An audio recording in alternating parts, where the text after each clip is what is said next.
Berarti kalau peta itu adalah representasi permukaan bumi.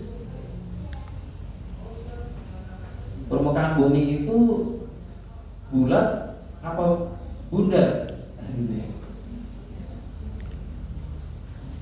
Bulat apa bundar? Muka bumi ini kan dia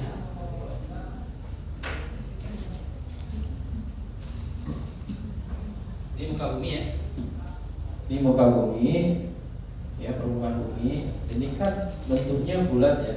Kita menganut teori bumi bulat ya. Jadi kalau yang menganut teori bumi datar, nggak usah baca tentang peta. Nanti mentah semua kan gitu. Nah, ketika kita representasikan ya ke dalam peta, maka apa yang terjadi? Ya ini peta, maka harus mensyaratkan ini ya. Peta itu adalah representasi permukaan bumi ke dalam bidang datar.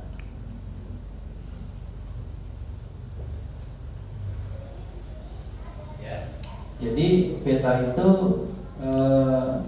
dibuat dari muka bumi yang geoid atau bidang lengkung ke bidang datar.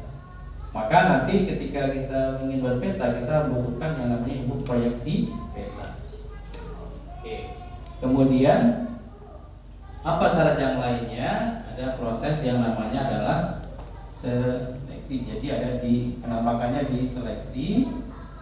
Artinya tidak semua penampakan digambarkan ke dalam sebuah peta.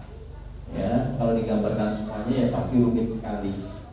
Nah, kemudian nanti ukurannya nggak mungkin sama ya. Kalau ukurannya sama ya kita butuh kertas yang sama tuh. Maka ada proses yang namanya apa? Diperkecil atau diskalakan.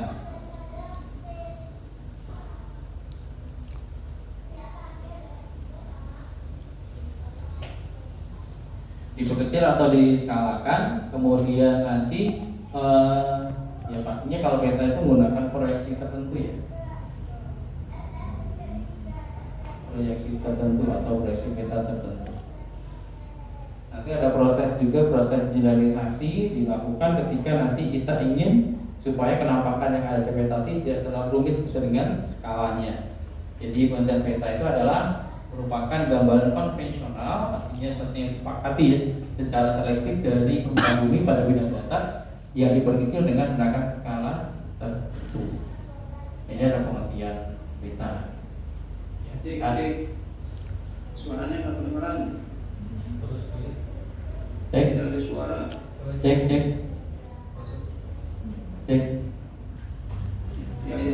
Ya. Mana Pak? Udah?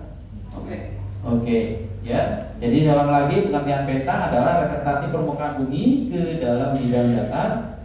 Kemudian ada proses seleksi, ya, diperkecil atau diskalakan dengan menggunakan proyeksi tertentu ya penggambarannya. Ilmunya adalah kartografi. Oke, kalau udah masuk ke sini, kemudian kita akan masuk ke jenis-jenis peta, ya, gitu.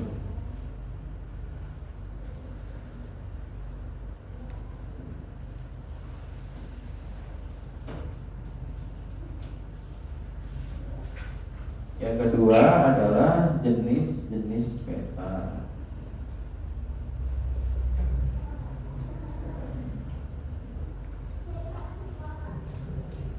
Nah, untuk jenis-jenis peta ini mungkin nanti sesuai dengan smartnya kita batasi ya. Nanti ada dua, yaitu berdasarkan pada isi dan juga pada smart. Berdasarkan isinya nanti ada peta umum dan peta khusus ya. Peta umum dan peta khusus.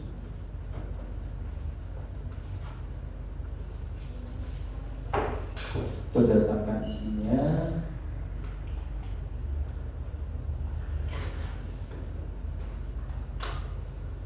Nanti ada peta umum dan peta khusus.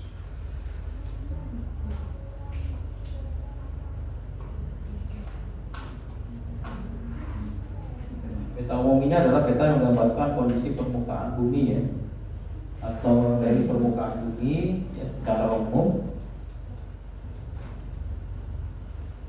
Contohnya adalah peta topografi, kemudian ada peta termasuk nanti beberapa kasus contoh itu di soal-soal sekolah itu ada soal tentang misalnya berikut atlas ya, atau peta dunia gitu, atau ada peta koreografi. Peta khusus yang kedua adalah peta tematik ya, artinya mengandung tema tertentu. Jadi ada tema yang diusung dalam peta tersebut atau ingin ditampilkan. Misalnya peta geologi, ini peta yang nanti temanya tentang geologi ya, satu wilayah. Peta jenis tanah, itu adalah peta yang menggambarkan tentang jenis tanah. Jadi ini adalah peta khusus tema. Oke.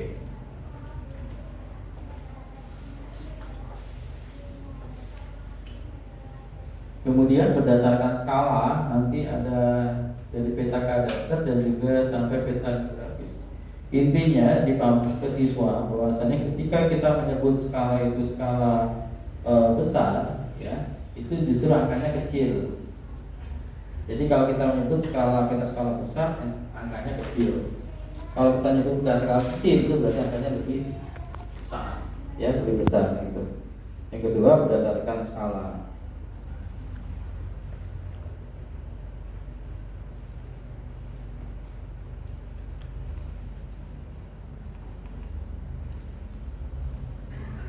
Ada peta kadaster atau peta teknik ya. Ini contohnya aplikasinya banyak digunakan untuk menggambarkan sesuatu yang detail ya atau rinci ya. Contohnya untuk menggambarkan persil lahan ya.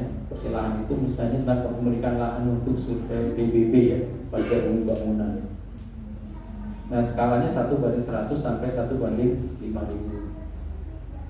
Oke. Nah, kemudian peta skala besar ini cakupannya dari 1:5000 sampai 250.000.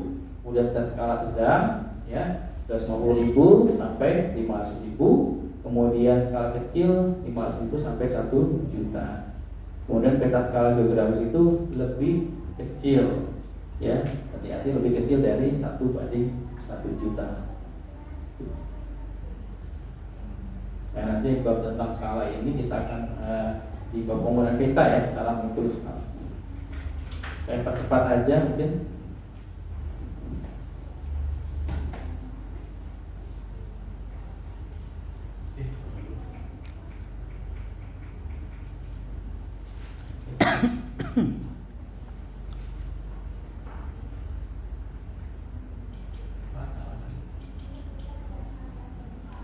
Subnya salah.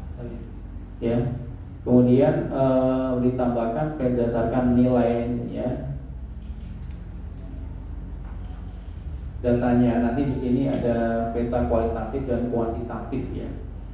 Kualitatif artinya bukan pada jenisnya saja, sedangkan kuantitatif ini juga pada ada nilai atau angkanya. Ya, misalnya kita bicara peta jenis tanah, nah itu tidak ada nilai angkanya.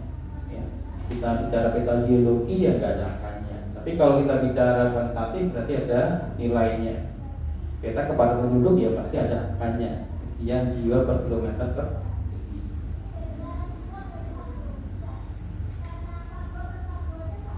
Kemudian berdasarkan objeknya atau keadaan objeknya nanti ada peta dinamik ya. Peta dinamik itu artinya objeknya senantiasa berubah ya dalam kurun waktu tertentu. Kemudian peta stasioner ini artinya objeknya itu statis ya atau tetap dalam kurun waktu tertentu. Jadi mungkin waktunya sangat lama. Ya, contoh misalnya peta dinamik itu adalah peta penggunaan lahan. Ya gitu. Nah, ini di sini kita bisa masuk ke istilahnya interaksi dengan siswanya.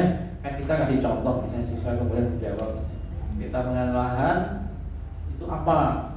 Dinamik. Kalau kamu tahu, ya itu ada gitu ya. Kalau peta curah hujan nah pasti mikir susah gitu kan biasanya. Kita kasih contoh-contoh supaya nanti ya ini kan cuma satu ya contohnya gitu. Kita curah hujan itu dinamik nasional itu berubah enggak gitu, ya.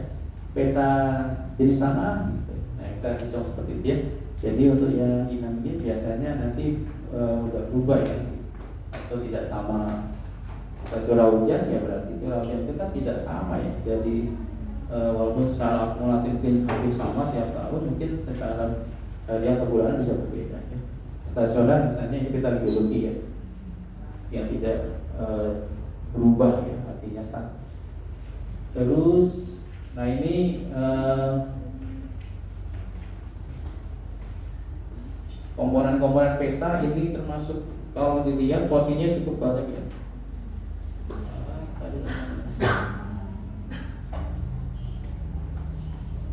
Berdasarkan mulai